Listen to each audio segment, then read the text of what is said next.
Assalamualaikum warahmatullahi wabarakatuh. Perkenalkan, nama saya Panji Permadani dari Prodi Teknik Industri. Kali ini saya akan menjelaskan tentang supply chain management. Daripada itu saya akan menjelaskan terlebih dahulu apa yang dimaksud dengan supply chain. Pertama, supply chain sebuah rangkaian perusahaan yang bekerja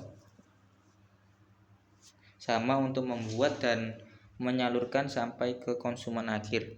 Rangkaian ini berawal dari supplier bahan baku bagian hulu sampai hilir. Supply chain berasal dari konsep penggabungan atau link partner organisasi perusahaan bersama-sama. Dan ini aliran manajemen material, informasi, uang atau dana.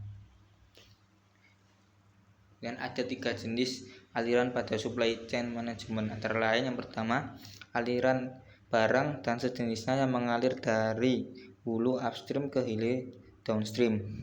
2. Aliran uang dan sejenisnya yang mengalir dari hilir downstream ke hulu upstream. Yang 3. Aliran informasi dan sejenisnya yang mengalir dari hulu upstream ke hilir downstream. Dan ini kemudian ini struktur aliran supply chain. Kita bisa lihat supplier, manufaktur, distributor, wholesaler, retailer, kemudian ke customer terakhir.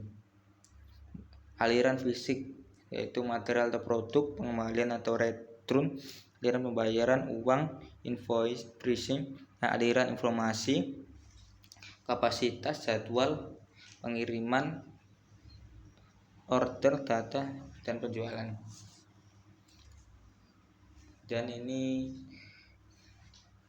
supplier yang dimana bahan bakunya kita bisa lihat dari alam, hutan yang dikirim ke pabrik. Kemudian ada bahan seperti batu atau lain alamnya diolah, dibawa langsung ke pabrik juga. Kemudian ada seperti bahan tambang yang dibawa lalu kirim ke pabrik, yang dimana kalau bahan seperti pohon dan batu dan alam lainnya itu di pabrik langsung dikirim ke distributor center, atau bisa ke dimana yang di pertama itu ke warehouse dahulu, kemudian di pabrik langsung ke distributor center. Sedangkan yang bahan seperti bahan tambang itu dari pabrik dan di warehouse, setelah di warehouse kemudian di distributor center, lalu ke store langsung ke konsumen. Setelah itu apa sih supply chain management? Supply chain management adalah manajemen jaringan aliran barang untuk mengantarkan suatu produk dari produsen sampai pada akhirnya tiba ke tangan konsumen akhir. Dalam hal ini termasuk di dalamnya pabrik, supplier, distributor, toko atau agen, serta perusahaan-perusahaan penunjang lainnya. Sistem change management tidak hanya berorientasi pada permasalahan internal sebuah perusahaan, melainkan juga permasalahan eksternal yang menyangkut hubungan dengan perusahaan-perusahaan partner. Hal ini bertujuan untuk memenuhi kepuasan konsumen serta membuat produk yang berkualitas, murah, dan sampai ke tangan konsumen tanpa mengurangi nilai barang. Dan fungsi supply chain management. Supply chain management fisik mengkonfirmasi bahan baku menjadi produk jadi dan menyalurkan kepada konsumen terakhir. 2. Supply chain management sebagai mediasi pasar, yakni memastikan bahwa apa yang disuplai oleh rantai suplai mencerminkan aspirasi konsumen berakhir tersebut, menyelaraskan antara pasokan dan permintaan secara efektif dan juga efisien.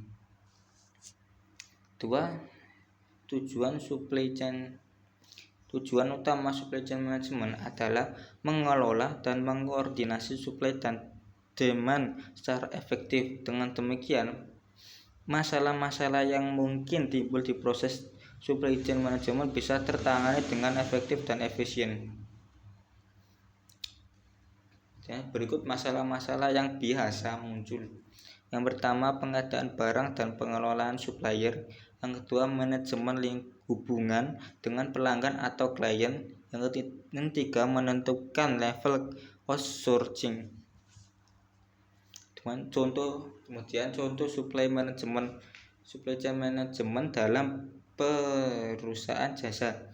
Pada suatu perusahaan, seperti perusahaan yang memberikan jasa layanan kesehatan seperti halnya rumah sakit, sudah pasti produk yang diberikan merupakan tindakan fasilitas rawat inap, obat-obatan, dan bahan makanan dapur. Hal tersebut diantaranya adalah penyediaan layanan secara langsung di lokasi rumah sakit dengan menggunakan metode online, sort and inventory, dan berperan apabila dalam pencarian pemasok obat yang kredibel, dan yang terakhir adalah dalam penyediaan ambulans sebagai komponen transport. Kemudian implementasi supply chain management dalam pengadaan barang atau jasa di daerah. Purchase and Supply Chain Management atau PSCM ialah pendekatan antar fungsi cross fungsional untuk mengatur pergerakan sumber daya di dalam sebuah organisasi publik dan pergerakan dari sumber daya keluar organisasi dalam rangka pelayanan publik.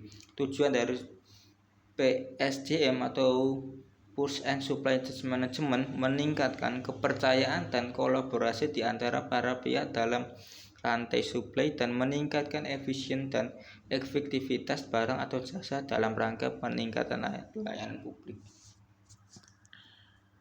Kesimpulan, adanya supply chain management dalam perusahaan dimungkinkan peningkatan efektivitas dan efisiensi penerapan supply chain